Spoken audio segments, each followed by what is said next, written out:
Today we're going to talk about the Smyth Welding 102-inch and 108-inch snowblowers. Our industrial snowblowers are ready to work for you when the snow starts to fly. Standard features on this blower include orbital motor hood turner, half-inch thick reinforced fan blades, 3/16-inch thick housing and body, 7/16-inch thick end plates, 3/4-inch thick A-frame and hitch clevis, and number 80 heavy roller chain for the auger drive. The hardened and ground gearbox shafts and gears, as well as shear bolt protection on the PTO and auger drive, ensure many hours of trouble-free blowing. With this strong and durable piece of equipment, you know this machine will be tough enough for any job you put it to.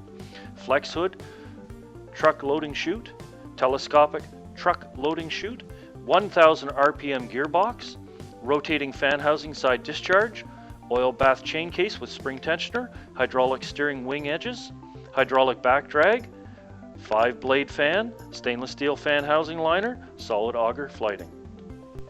If you're looking for that snowblower to get the job done, Smyth Welding. They make the right pieces of equipment to do the right job.